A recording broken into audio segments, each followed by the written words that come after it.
everyone, I am Smriti Sinha here and welcome back to our channel Science Zone. Today you follow, tomorrow we lead. And if you are new to this channel, please hit the subscribe button given below. And if you have missed the previous videos, you can click on the I button given above. And today we are going to study the topic chemical bonding. This is topic number 5 from Maharashtra State Board syllabus, standard 11th, chemical bonding. The topics to be covered in this chapter are this. Out of this, we are done with few of the topics, and if you have missed those videos, you can click on the I button above. Today we are going to deal with remaining part of valence bond theory, and we are going to begin with molecular orbital theory. So the today's topic is valence bond theory remaining part and the molecular orbital theory. Let's begin with importance of valence bond theory. तो हमने balance bond theory पढ़ा है पिछले 2 videos में.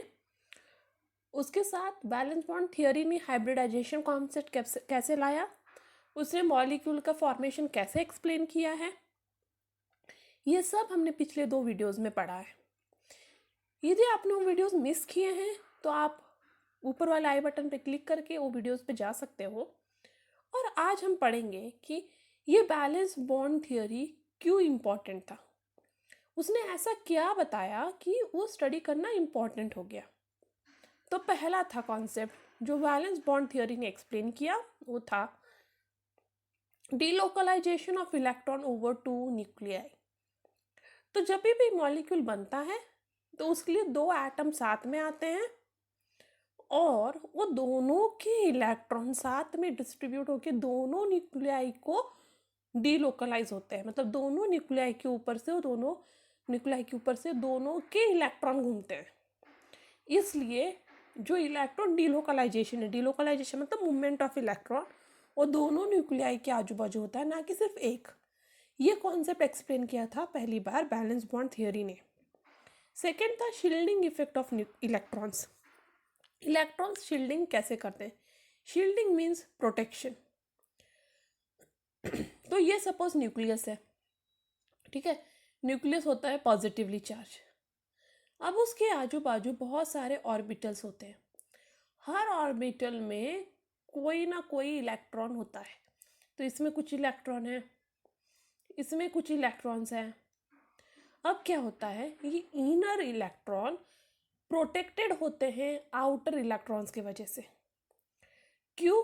क्योंकि यदि आपने बाहर से कोई स्ट्रॉन्ग इफेक्ट जो इस इलेक्ट्रॉन को डिस्टर्ब कर सकती है, ऐसा कोई इफेक्ट लगाया, तो ये इनर इलेक्ट्रॉन शील्ड हो जाएंगे आउटर इलेक्ट्रॉन्स की वजह से.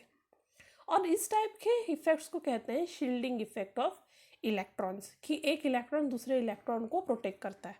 और ये कॉन्सेप्ट भी हमें पहली बार वैलेंस बॉन्ड थियरी ने ही एक्सप्लेन किया था. नेक्स्ट था covalent character of bond. Bonds को कोवैलेंट कैरेक्टर होते हैं.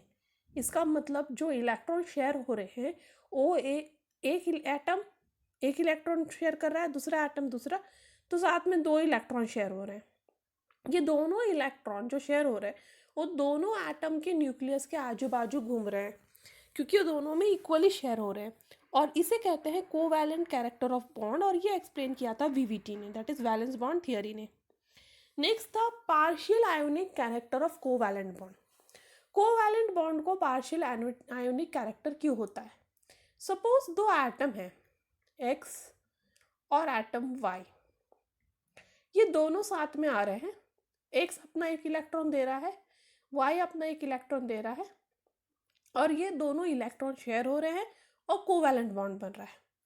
But suppose X atom Y से ज़्यादा इलेक्ट्रोनेगेटिव है. इलेक्ट्रोनेगेटिव मतलब उसमें नेगेटिव पावर ज़्यादा है, ठीक है. तो X एटम में Y से ज़्यादा इलेक्ट्रोनेगेटिविटी है, तो X ये दोनों इलेक्ट्रॉन को Y से ज़्यादा अपने पास में रखेगा.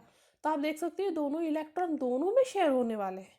दोनों में भी, X में भी शेयर हो रहा है, Y में भी शेयर हो रहा है, बट ये ज़्यादा क्लोज किसके हैं, X के. और इसकी वजह से ये X के पास ज़्यादा इलेक्ट्रॉन्स करीब हैं और Y से थोड़ा ज़्यादा दूर हैं. और उसकी वजह से X पे आ जाता है डेल्टा नेगेटिव चार्ज, क्योंकि इलेक्ट्रॉन डेंसिटी ज़्यादा है, और y पे आ जाता है इलेक्ट्रॉन डेल्टा पॉजिटिव चार्ज, क्योंकि इलेक्ट्रॉन डेंसिटी कम है, और इसकी वजह से यहाँ आ जाता है पार्शियल आयोनिक कैरेक्टर, क्योंकि दोनों में पार्शियल नेगेटिव और पॉजिटिव चार्ज आ गया। Negative positive charge means ionic bond, और ये कोवैलेंट बॉन्ड था, but due to unequal sharing, मतलब x इलेक्ट्रॉन्स को ज़्यादा अपनी तरफ रख रहा है, y से इलेक्ट्रॉन दूर है, उसकी वजह से पार्शियल आयोनिक कैरेक्टर आ रहा है। और ये भी कॉन्सेप्ट पहले एक्सप्लेन किया था, वीवीटी नहीं। फिर the concept of resonance. Resonance मतलब इलेक्ट्रॉन पूरे मॉलिक्यूल में एक जगह से दूसरे जगह रोटेट होकर वापस उसी जगह आता है, मतलब डीलोकलाइज होता रहता है। और रेजोनेंस के साथ उसने एक और चीज़ एक्सप्लेन की थी, वो था मॉलिक्यूलर स्टेबिलिटी, जो रेजोनेंस एनर्जी की वजह से आता है। और ये सारे कॉन्सेप्ट्स भी वीवीटी ने ही फर्स्ट टाइम एक्सप्लेन किया था और बहुत अच्छे से एक्सप्लेन कर पाया था, इसलिए वीवीटी इम्पॉर्टेंट है। बट इतनी चीज़ों के बाद भी कुछ लिमिटेशंस है वीवीटी में, that is limitations of valence bond theory. क्या लिमिटेशंस हैं वो, और वो कैसे ओवरकम किए गए, वो हम देखेंगे। तो पहला लिमिटेशन, वीवीटी थियरी सिर्फ और सिर्फ कोवैलेंट बॉन्ड का फॉर्मेशन एक्सप्लेन कर पाया, फॉर्मेशन ऑफ कोवैलेंट बॉन्ड, जिसमें इलेक्ट्रॉन पेयर शेयर हो रहे थे, और ऐसे इलेक्ट्रॉन पेयर जो दोनों एटम्स के से आ रहे हैं, वो एक एटम से कुछ इलेक्ट्रॉन, दूसरे एटम से कुछ इलेक्ट्रॉन साथ में आकर और वो शेयर हो रहे थे, जिससे दोनों एटम्स के ऑक्टेट पूरे हो रहे थे और एक मॉलिक्यूल बना रहा था। तो ये वीवीटी ने सिर्फ कोवैलेंट बॉन्ड का ही फॉर्मेशन एक्सप्लेन कर पाया, बट वो एक्सप्लेन नहीं कर पाया कोऑर्डिनेट कोवैलेंट बॉन्ड का फॉर्मेशन। कोऑर्डिनेट कोवैलेंट बॉन्ड क्या होता है? कोऑर्डिनेट कोवैलेंट बॉन्ड में भी दो एटम साथ में आते हैं और इलेक्ट्रॉन शेयर करते हैं, बट इसमें क्या होता है कि एक ही एटम सारे इलेक्ट्रॉन देता है पर शेयर दोनों करते हैं। कोवैलेंट बॉन्ड में क्या था जो वीवीटी ने एक्सप्लेन किया, कि दोनों एटम इक्वल कंट्रीब्यूशन कर रहे हैं इलेक्ट्रॉन का, और फिर वो दोनों भी शेयर कर रहे हैं। और कोऑर्डिनेट कोवैलेंट बॉन्ड जो वीवीटी एक्सप्लेन नहीं कर पाया, वो फॉर्म कैसे होता है कि दो एटम साथ में आते हैं, एक सारा का सारा इलेक्ट्रॉन देता है, एक कुछ भी नहीं देता है, और फिर भी दोनों शेयर करते हैं। तो उसका एक्सप्लेनेशन वीवीटी नहीं कर पाया।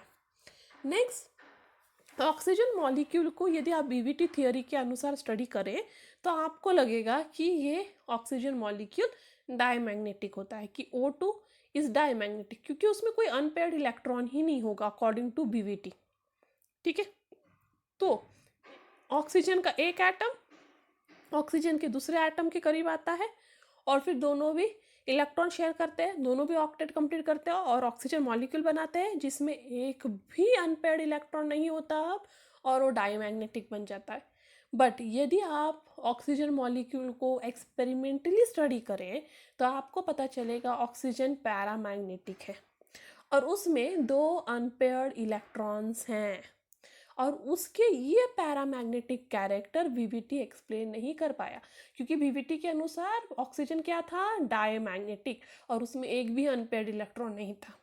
बट जब एक्सपेरिमेंट्स थ्रू स्टडी किया गया तो साइंटिस्ट को पता चला ऑक्सीजन पैरामैग्नेटिक है और उसमें दो अनपेयर्ड इलेक्ट्रॉन्स हैं। नेक्स्ट था वैलेंस बॉन्ड थ्योरी।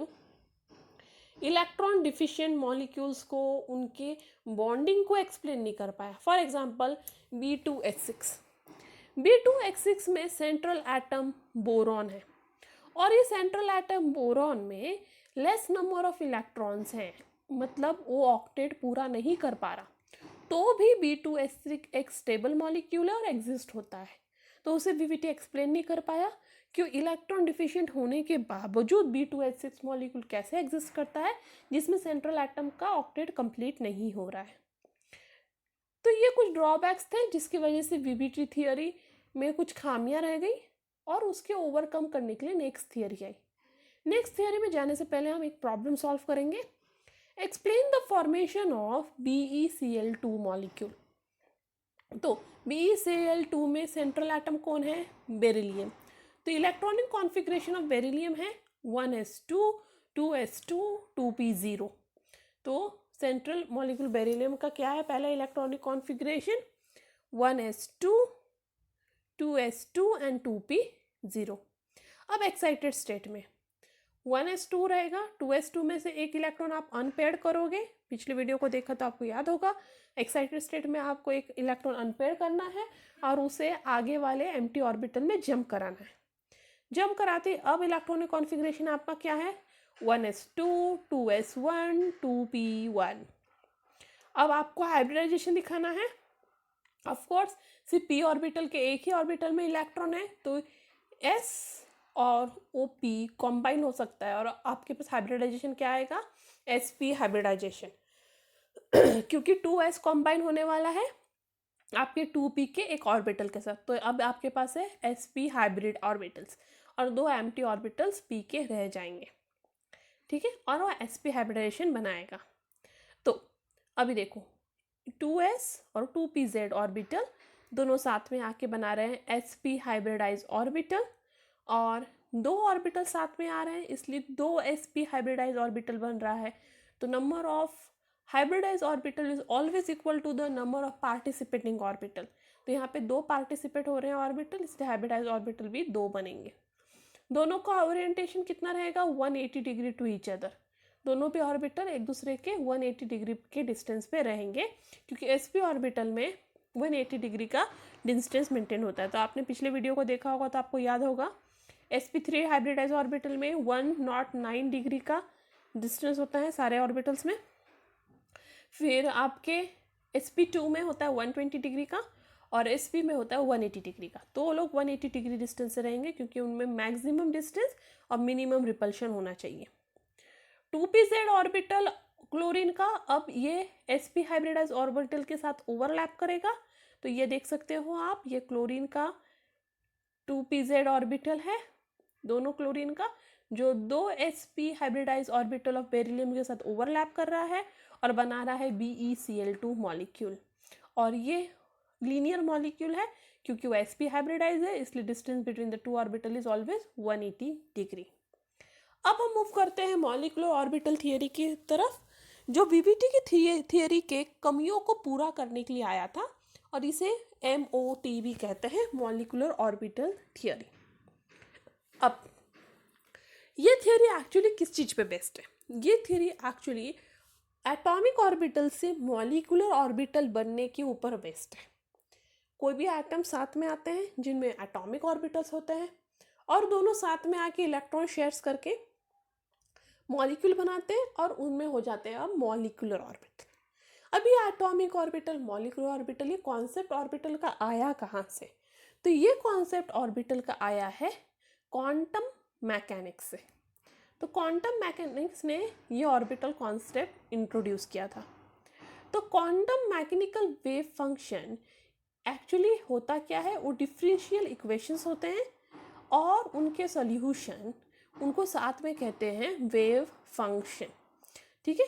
तो क्वांटम मैकेनिकल वेव फंक्शन क्या है, इक्वेशंस हैं, डिफरेंशियल इक्वेशंस, मैथ्स में डिफरेंशियल इक्वेशंस होते हैं, वो इक्वेशंस होते हैं ये, और उनके सॉल्यूशन जो होते हैं उसे कहते हैं वेव फंक्शन। वेव फंक्शन इसको डोनेट किया जाता है साइन ऐसे, ठीक है। अब the square of wave function, तो स्क्वायर ऑफ वेव फंक्शन वो बताएगा कि आपकी कितनी प्रोबेबिलिटी है कि उस ऑर्बिटल में आपको या उस रीजन ऑफ एटम में आपको इलेक्ट्रॉन मिलेगा। तो सपोज ये एटम है, ये उसका न्यूक्लियस और ये ऑर्बिटल्स, आपको पता लगाना है कि इस एटम के इस रीजन में कितनी प्रोबेबिलिटी है कि अभी इलेक्ट्रॉन प्रेजेंट होगा, तो उसके लिए आपको उधर का वेव फंक्शन का स्क्वायर लेना पड़ेगा। तो जो भी आंसर आएगा उतनी प्रोबेबिलिटी है कि उस रीजन में आपको मिलेगा, उस एटम के रीजन में आपको मिलेंगे इलेक्ट्रॉन्स। अब इलेक्ट्रॉन जहाँ मिलते हैं उसे क्या कहते हैं, एटॉमिक ऑर्बिटल, क्योंकि एटम्स इलेक्ट्रॉन्स कहाँ प्रेजेंट होते हैं, एटॉमिक ऑर्बिटल्स में। सो प्रोबेबिलिटी जहाँ पे इलेक्ट्रॉन मिलेंगे उनका नाम क्या रखा गया, एटॉमिक ऑर्बिटल्स। अब एमओ थियरी सिर्फ और सिर्फ इंडिविजुअल एटम्स में नहीं बिलीव करता है, ठीक है। मॉलिक्यूलर ऑर्बिटल थियरी के हिसाब से सिर्फ इंडिविजुअल एटम साथ में आके सिंपली मॉलिक्यूल नहीं बना सकते, वो बॉन्डिंग के लिए या फिर मॉलिक्यूल बनने के लिए पूरे मॉलिक्यूल को एज अ होल कंसिडर करता है। तो सपोज CH4 मॉलिक्यूल के लिए जो बीबीटी था वो कैसे कंसिडर कर रहा था, एक कार्बन, 4 हाइड्रोजन और सब एटम्स इंडिविजुअली एक्सप्लेन करके फिर वो मॉलिक्यूल का फॉर्मेशन एक्सप्लेन कर रहा था। बट एमओटी क्या करेगा, वो सारे मॉलिक्यूल CH4 होल को कंसिडर करेगा और बताएगा कि मॉलिक्यूल कैसे बना। क्योंकि एमओटी थियरी के हिसाब से कोई भी मॉलिक्यूल बनने के लिए सिर्फ एटम या एटॉमिक ऑर्बिटल नहीं रिस्पॉन्सिबल होते, उसके लिए मॉलिक्यूलर ऑर्बिटल्स भी रिस्पॉन्सिबल होते हैं। तो जब दो एटम साथ में आते हैं अपने अपने एटॉमिक ऑर्बिटल के साथ, वो ओवरलैप करके बनाते हैं मॉलिक्यूल्स, और मॉलिक्यूल्स में होते हैं मॉलिक्यूलर ऑर्बिटल्स। इसलिए मॉलिक्यूल्स बनने के बाद मॉलिक्यूलर ऑर्बिटल भी कंसिडर करना जरूरी है। और जैसे आपको एटम्स में यदि इलेक्ट्रॉन का पोजीशन फाइंड आउट करना है तो आपको वेव फंक्शन का स्क्वायर लेना पड़ रहा था, सिमिलरली यदि आपको मॉलिक्यूल में इलेक्ट्रॉन्स का पोजीशन फाइंड आउट करना है तो आपको मॉलिक्यूलर ऑर्बिटल में इलेक्ट्रॉन्स कहाँ प्रेजेंट वो पता लगाना है, तो आपको मॉलिक्यूलर ऑर्बिटल के वेव फंक्शन का स्क्वायर लेना पड़ेगा। ये एकदम सेम है एटॉमिक ऑर्बिटल की तरह।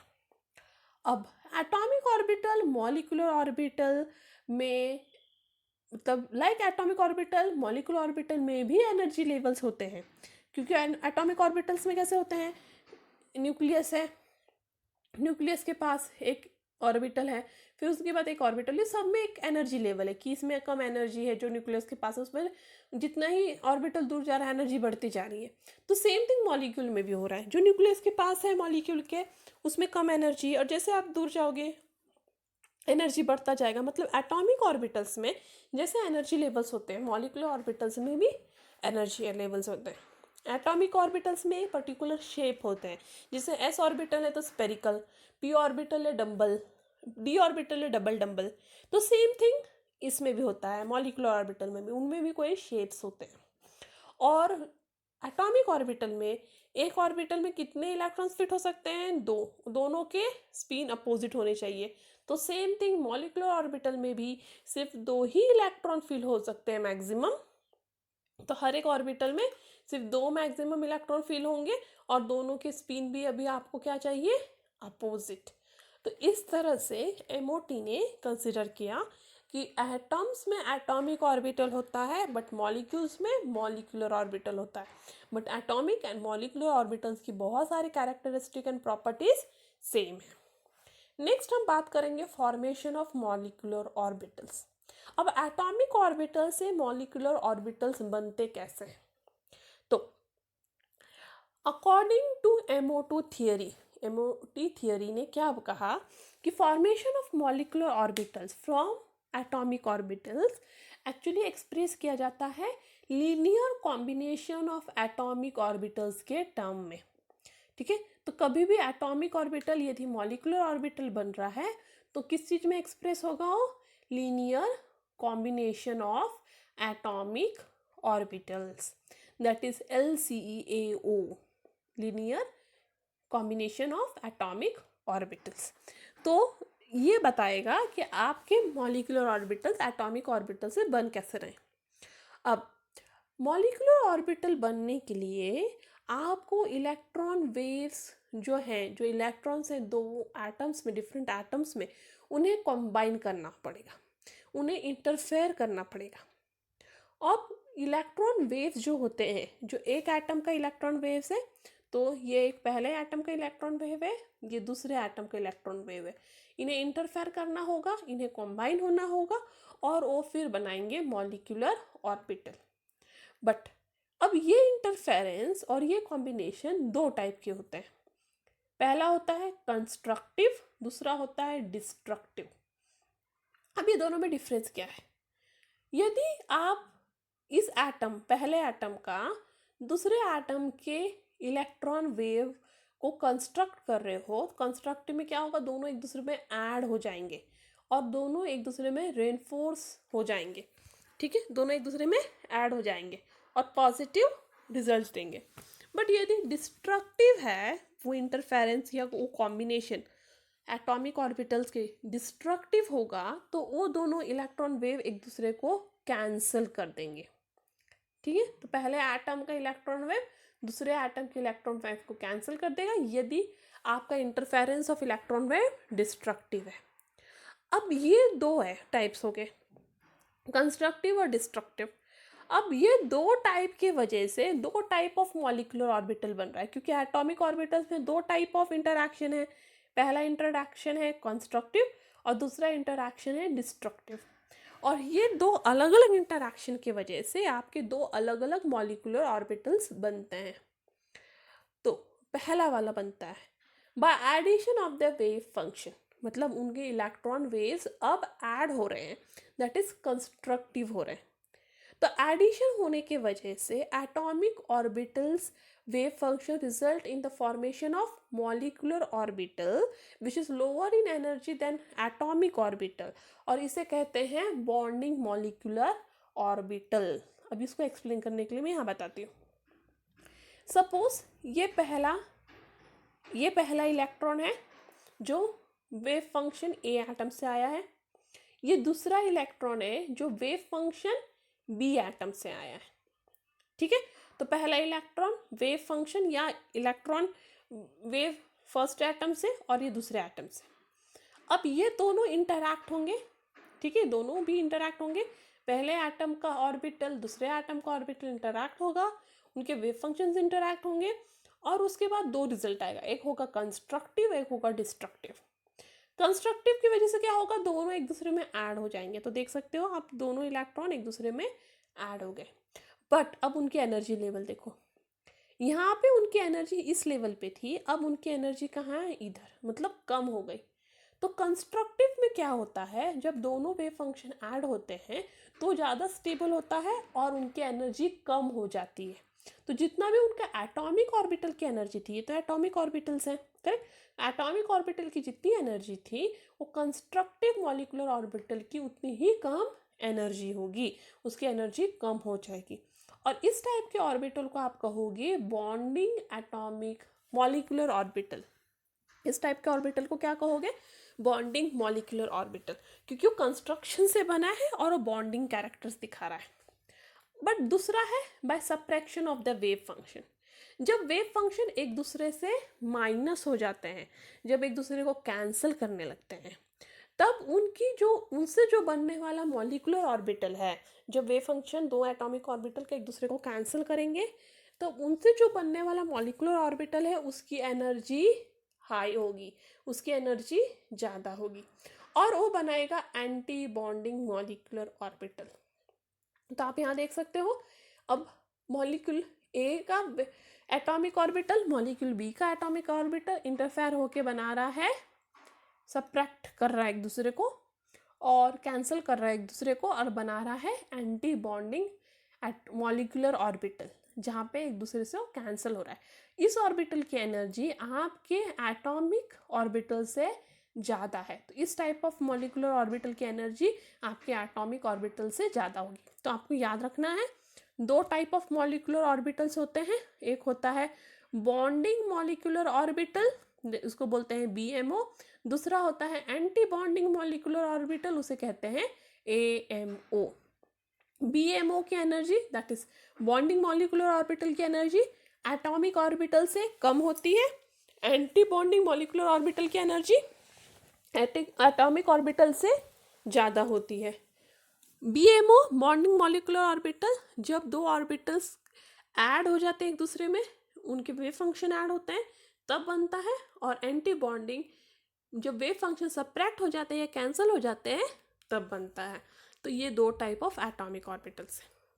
अब बॉन्डिंग मॉलिक्यूलर ऑर्बिटल में ज़्यादा इलेक्ट्रॉन डेंसिटी होती है, और इसलिए वहाँ इलेक्ट्रॉन न्यूक्लियाई और बॉन्डिंग एटम्स के पास में होता है। तो बॉन्डिंग में हमेशा इलेक्ट्रॉन डेंसिटी क्या होगी, ज़्यादा होगी। तो आप देख सकते हो, ये एक एटम है जिसमें एक इलेक्ट्रॉन है, दूसरा एटम है जिसमें दूसरा इलेक्ट्रॉन है, और ये दोनों भी कहाँ मिल रहे हैं, बॉन्डिंग में। तो बॉन्डिंग ऑर्बिटल्स जो होते हैं मॉलिक्यूलर ऑर्बिटल्स, उसमें इलेक्ट्रॉन डेंसिटी हमेशा ज़्यादा होगी। एंटी बॉन्डिंग एटॉमिक ऑर्बिटल्स में या मॉलिक्यूलर ऑर्बिटल में इलेक्ट्रॉन डेंसिटी ऑलमोस्ट ज़ीरो होती है। ठीक है, तो एंटी बॉन्डिंग मॉलिक्यूलर ऑर्बिटल में इलेक्ट्रॉन डेंसिटी ज़ीरो होती है, और बॉन्डिंग मॉलिक्यूलर ऑर्बिटल में इलेक्ट्रॉन डेंसिटी मैक्सिमम होती है। तो जब आप इलेक्ट्रॉन को प्लेस करोगे तो हमेशा आपको मिलेंगे बॉन्डिंग ऑर्बिटल के करीब और वो बनाएंगे कोवैलेंट बॉन्ड्स।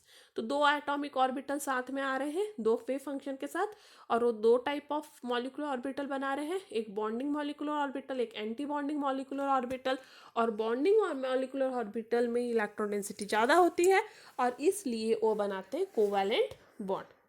सपोज अब इसका उल्टा है, बॉन्डिंग में इलेक्ट्रॉन डेंसिटी कम हो एंटी बॉन्डिंग से, मतलब एंटी बॉन्डिंग में अब इलेक्ट्रॉन डेंसिटी ज़्यादा है, उस केस में आपका मॉलिक्यूल हो जाएगा अनस्टेबल। तो यदि आपके एंटी बॉन्डिंग मॉलिक्यूलर ऑर्बिटल में इलेक्ट्रॉन की डेंसिटी बढ़ जाए बॉन्डिंग मॉलिक्यूलर ऑर्बिटल से, तो मॉलिक्यूल हो जाएगा अनस्टेबल। नेक्स्ट है condition for the combination of atomic orbitals. Atomic orbitals कब कॉम्बाइन और ऐड होके मॉलिक्यूलर ऑर्बिटल्स बनाएंगे? तो पहले कॉम्बाइन करने के लिए आपको ऐसे एटॉमिक ऑर्बिटल्स चाहिए जिनकी एनर्जी ऑलमोस्ट सेम हो। तो यहाँ पे भी आप देख सकते हो, यहाँ पे भी साई ए और साई बी दोनों की एनर्जी ऑलमोस्ट सेम है, इसलिए वो लोग कॉम्बाइन होकर मॉलिक्यूलर ऑर्बिटल बना रहे हैं। तो आपको कभी भी एटॉमिक ऑर्बिटल बनाने के लिए, एटॉमिक ऑर्बिटल्स को मॉलिक्यूलर ऑर्बिटल बनाने के लिए हमेशा atomic orbitals with same energy चाहिए। फॉर एग्जाम्पल 1s ऑर्बिटल एक एटम का दूसरे एटम के 1s ऑर्बिटल के साथ ही कॉम्बाइन होकर मॉलिक्यूलर ऑर्बिटल बना सकता है।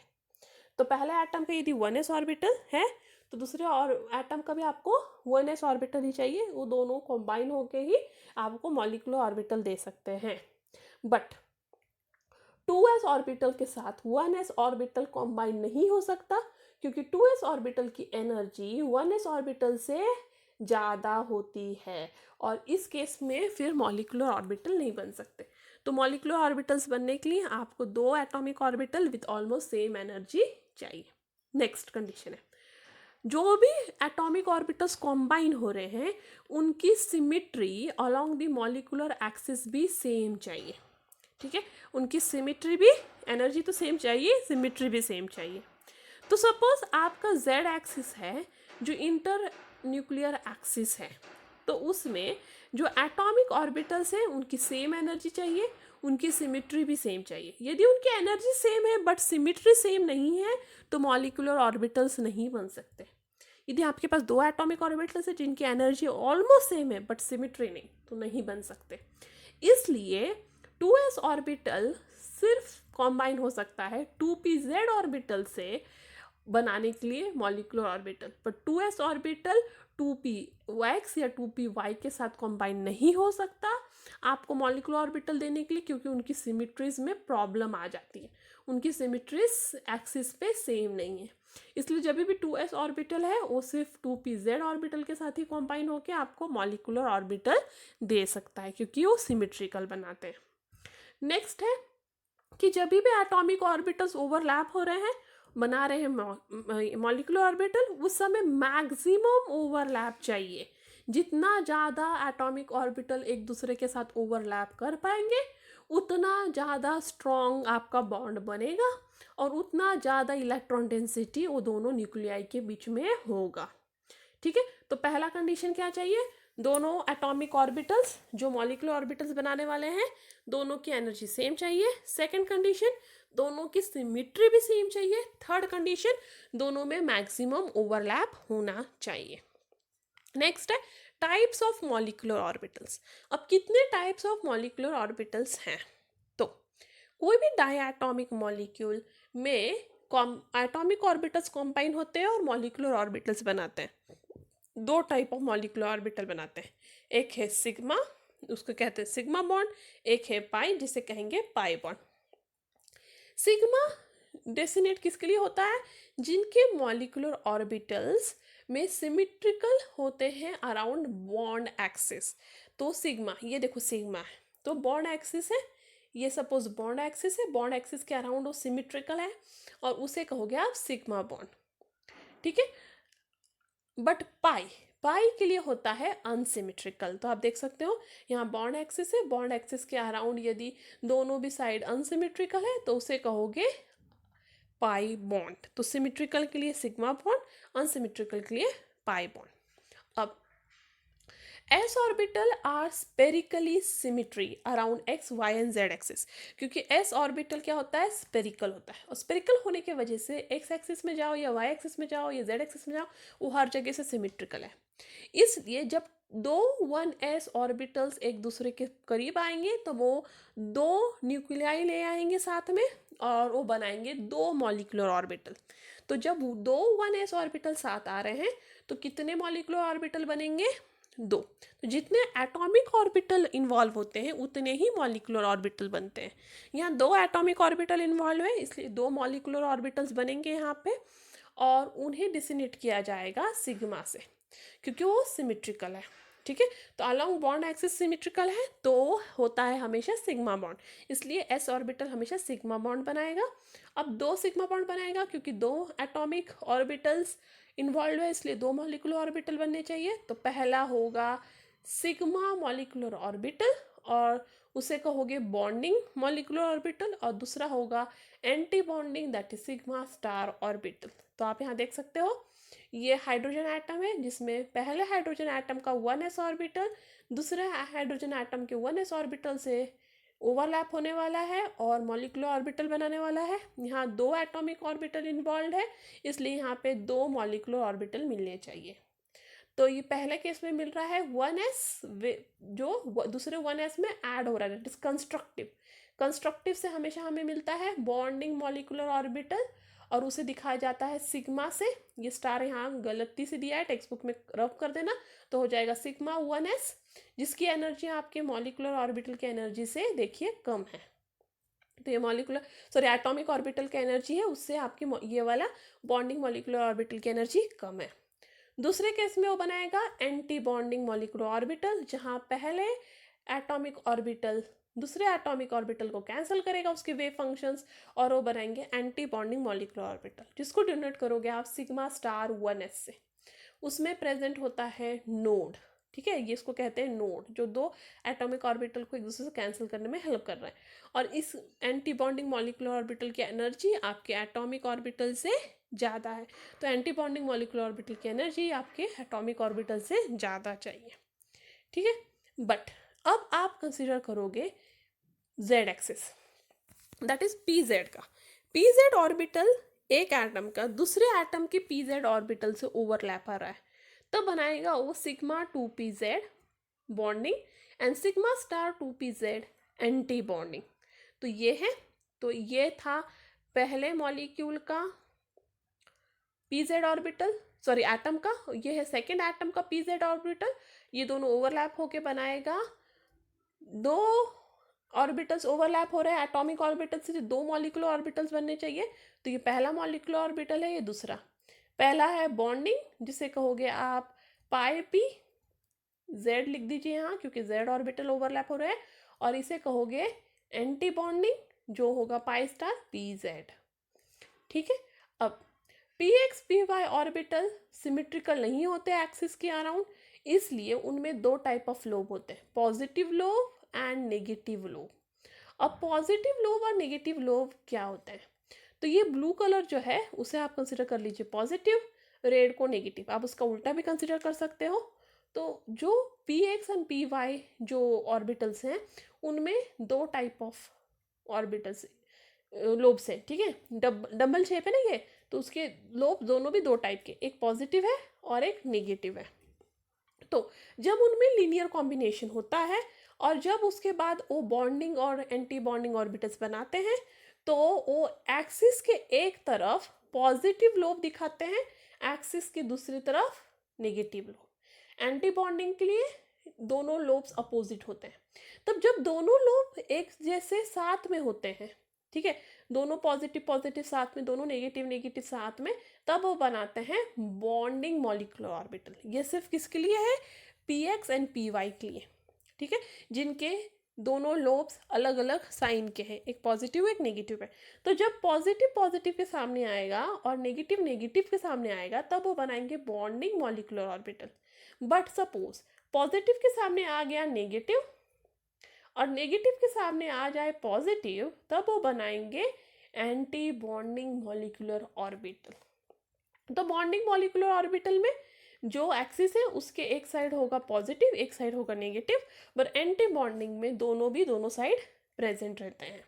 तो इस तरह से आप एक्सप्लेन करते हो एस ऑर्बिटल का भी bonding anti bonding and P Z का भी, पी एक्स का भी, पी वाई का भी। नेक्स्ट है energy levels and electronic configuration.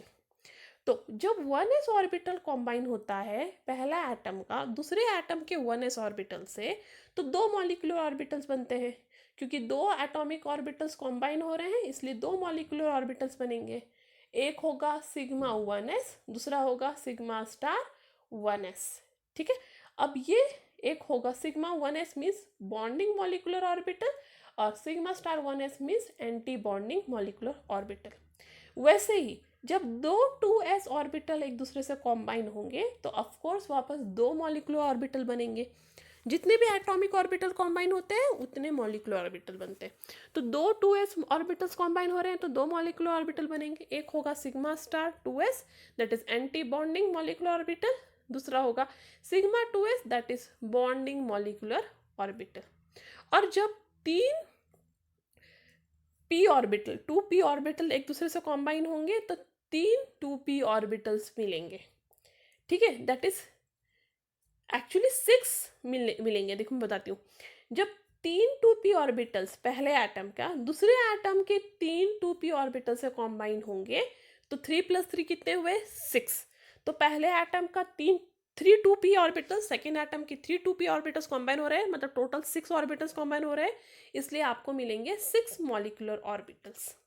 और ये 6 मॉलिक्यूलर ऑर्बिटल क्या होंगे, sigma 2pz, pi px, pi py, sigma star 2pz, pi star 2px, sorry pi star 2px and pi star 2py। ठीक है, तो आपको याद रखना है यहाँ पे s और pz सिग्मा ऑर्बिटल्स बनाते हैं और px and py pi orbitals बनाते हैं। तो px एंड py यहाँ पे पाई ऑर्बिटल्स बनाएंगे, ये पाई ऑर्बिटल्स है जो px एंड py बना रहे हैं, और sigma orbitals pz and s बनाएंगे जो सिमेट्रिकल होते हैं अलॉन्ग दी एक्सिस। जो अनसिमेट्रिकल होते हैं वो बनाते हैं पाई ऑर्बिटल्स। ठीक है, तो जब तीन 2p पहले एटम का दूसरे तीन 2p दूसरे एटम से कॉम्बाइन होगा तो आपको 2 सिग्मा और 4 पाई ऑर्बिटल्स, टोटल 6 ऑर्बिटल्स मिलते हैं। अब डायटॉमिक एटम्स या molecules except for oxygen and fluorine, fluorine और ऑक्सीजन को एक्सेप्शन छोड़ के उनके एनर्जी लेवल ऐसे हैं। ठीक है, ऑक्सीजन और फ्लोरीन को एक्सेप्शन छोड़ के बाकी जो भी एटम्स है जैसे Li2, Be2, B2, N2, ये सारे डायटॉमिक मॉलिक्यूल्स के लिए उनके मॉलिक्यूलर ऑर्बिटल के जो ऑर्डर है वैसे है। सिग्मा 1s सबसे कम एनर्जी है, फिर सिग्मा स्टार 1s है, फिर सिग्मा 2s है, फिर सिग्मा स्टार 2s है, फिर पाई 2px है जो ऑलमोस्ट पाई 2py को इक्वल है, फिर सिग्मा 2pz है, फिर पाई स्टार 2py जो ऑलमोस्ट पाई स्टार 2px को इक्वल है, और फिर सिग्मा स्टार 2pz है। ये सारे atomic molecules except diatomic molecules except for O2 and F2। But O2 and F2 के लिए डिफरेंट ऑर्डर है जो ऐसे है। सिग्मा 1s उनकी सबसे कम एनर्जी का है, फिर सिग्मा स्टार 1s है, फिर सिग्मा 2s है, फिर सिग्मा स्टार 2s है, फिर सिग्मा 2pz है, फिर पाई 2px and pi 2py almost same है, फिर उसके बाद pi star 2px and pi star 2py है, और फिर उसके बाद लास्ट में सिग्मा स्टार 2pz है। तो ये एनर्जी ऑर्डर्स आपको याद रखने पड़ेंगे। जो पहला ऑर्डर है उस पीरियोडिक टेबल के सारे diatomic molecules except for oxygen and fluorine के लिए है, और सेकेंड वाला सिर्फ ऑक्सीजन एंड फ्लोरीन के लिए है। नेक्स्ट है इलेक्ट्रॉनिक कॉन्फ़िगरेशन। जो ये मॉलिक्यूल्स का हम स्टडी कर रहे हैं उससे हमें क्या इंफॉर्मेशन मिलती है और क्या हम बता सकते हैं, तो वो हमें ये बताता है स्टेबिलिटी ऑफ मॉलिक्यूल, मॉलिक्यूल कितना ज़्यादा स्टेबल है। यदि number of electron bonding orbital में ज़्यादा हो एंटी बॉन्डिंग ऑर्बिटल से तो वो मॉलिक्यूल क्या है, स्टेबल है। तो इलेक्ट्रॉनिक कॉन्फ़िगरेशन लिखने की वजह से हमें पता चल जाएगा कि कौन से ऑर्बिटल में ज़्यादा इलेक्ट्रॉन है। तो बॉन्डिंग में ज़्यादा इलेक्ट्रॉन हो एंटी बॉन्डिंग से, मतलब सिंपल वाले ऑर्बिटल्स में स्टार वाला क्या होता है, एंटी बॉन्डिंग। जितने भी स्टार वाले ऑर्बिटल्स हैं ये एंटी बॉन्डिंग है, ये एंटी बॉन्डिंग है, ठीक है। तो जितने भी स्टार वाले ऑर्बिटल्स होते हैं वो एंटी बॉन्डिंग होता है। तो जो नॉर्मल वाले ऑर्बिटल्स में यदि ज़्यादा इलेक्ट्रॉन्स हैं स्टार वाले से, दैट इज बॉन्डिंग में ज़्यादा इलेक्ट्रॉन्स हैं एंटी बॉन्डिंग से, तो मॉलिक्यूल ज़्यादा स्टेबल है। सेकेंड, हमें मैग्नेटिक नेचर ऑफ मॉलिक्यूल पता चलता है। यदि मॉलिक्यूल्स में सारे इलेक्ट्रॉन्स पेयर्ड हैं तो हो जाएंगे डायमैग्नेटिक और वो मैग्नेटिक फील्ड को रिपेल करेंगे। और यदि एक भी मॉलिक्यूलर ऑर्बिटल में बॉन्डिंग हो या एंटी बॉन्डिंग हो, एक भी मॉलिक्यूलर ऑर्बिटल में अनपेयर्ड इलेक्ट्रॉन रह जाएगा तो मॉलिक्यूल होगा पैरामैग्नेटिक और वो मैग्नेटिक फील्ड को अट्रैक्ट होगा। नेक्स्ट पता चलता है हमें बॉन्ड ऑर्डर। जैसे नाइट्रोजन मॉलिक्यूल में दो नाइट्रोजन एटम होते हैं, दोनों के बीच में 3 बॉन्ड होते हैं। ऑक्सीजन मॉलिक्यूल में 2 ऑक्सीजन एटम होते हैं और दोनों के बीच में 2 बॉन्ड होते हैं। और हाइड्रोजन में 2 हाइड्रोजन एटम होते हैं और दोनों के बीच में 1 बॉन्ड होता है। तो ये 1 2 3 क्या है, बॉन्ड ऑर्डर है। मतलब 2 एटम के बीच में कितने बॉन्ड होने वाले हैं उसे कहेंगे बॉन्ड ऑर्डर। बॉन्ड ऑर्डर भी बहुत इजीली कैलकुलेट किया जा सकता है मॉलिक्यूलर ऑर्बिटल थ्योरी यूज करके, by using bonding and anti bonding orbitals. तो आपको number of electron bonding orbitals के number of electron anti bonding orbital से माइनस करना है और उसे डिवाइड बाय 2 करना है, तो आपको मिल जाएगा बॉन्ड ऑर्डर। मतलब उस 2 एटम्स में कितने बॉन्ड्स प्रेजेंट है दोनों एटम के बीच में वो मॉलिक्यूल बनाने के लिए, वो आपको पता चल जाएगा जब आप number of electrons in bonding को माइनस करोगे number of electrons in anti bonding divide by 2। Next है key ideas of MO theory. MO theory ने कौन से बेसिक आइडियाज एक्सप्लेन किए। पहला, मॉलिक्यूलर ऑर्बिटल जो होते हैं वो मॉलिक्यूल्स के एटॉमिक ऑर्बिटल जैसे ही होते हैं, सेम वैसे ही होते हैं। और उनका जो इलेक्ट्रॉन फाइंड आउट करने की प्रोबेबिलिटी है वो मॉलिक्यूलर ऑर्बिटल में जैसे होता है इलेक्ट्रॉन फाइंड आउट करने की प्रोबेबिलिटी वैसे ही होते हैं। मतलब molecular orbitals are almost same to atomic orbitals. अब जो मॉलिक्यूलर ऑर्बिटल्स एटॉमिक ऑर्बिटल्स के कॉम्बिनाइन डिफरेंट एटॉमिक ऑर्बिटल्स के कॉम्बाइनिंग से बनते हैं उनका नंबर हमेशा इक्वल होता है जितने एटॉमिक ऑर्बिटल इन्वॉल्व हुए हैं। सपोज 4 एटॉमिक ऑर्बिटल्स इन्वॉल्व हो रहे हैं, 2 एक एटम से 2 दूसरे एटम से, तो टोटल मॉलिक्यूलर ऑर्बिटल भी 4 बनेंगे। तो जितने एटॉमिक ऑर्बिटल्स इन्वॉल्व होते हैं उतने ही मॉलिक्यूलर ऑर्बिटल्स बनते हैं। नेक्स्ट, एटॉमिक ऑर्बिटल्स में एनर्जी ऑलमोस्ट सेम होती है और सिमेट्री ऑलमोस्ट सेम हो तो ही मॉलिक्यूलर ऑर्बिटल्स बन सकते हैं।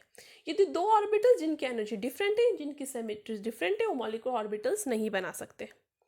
मॉलिक्यूलर ऑर्बिटल जिनकी एनर्जी कम है एटॉमिक ऑर्बिटल से उसे कहोगे आप बॉन्डिंग मॉलिक्यूलर ऑर्बिटल, ठीक है। तो जो मॉलिक्यूलर ऑर्बिटल्स जिनकी एनर्जी एटॉमिक ऑर्बिटल से कम है तो हो जाएंगे बॉन्डिंग मॉलिक्यूलर ऑर्बिटल्स।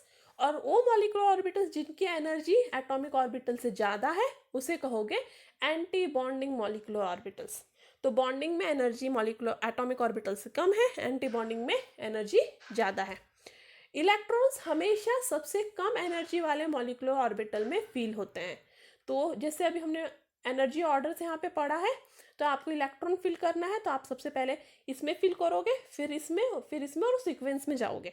तो सबसे पहले आप सबसे कम एनर्जी वाले ऑर्बिटल में इलेक्ट्रॉन फिल करोगे और उसके बाद धीरे धीरे आगे बढ़ोगे। उसके बाद पेयरिंग होगा, ठीक है। पेयरिंग होने के लिए हमेशा पेयरिंग अपोजिट स्पिन के साथ होता है। हर एक ऑर्बिटल में 2 ही इलेक्ट्रॉन मैक्सिमम फिल हो सकते हैं, ठीक है। 1s सिग्मा 1s की बात कर रहे हो उसमें 2 ही ऑर्बिटल इलेक्ट्रॉन फिल होंगे और दोनों भी इलेक्ट्रॉन अपोजिट स्पिन के साथ। सिग्मा 2s की बात कर रहे हो उसमें भी 2 ही इलेक्ट्रॉन फिल हो सकते हैं, वो भी अपोजिट स्पिन के साथ, एंड सो ऑन।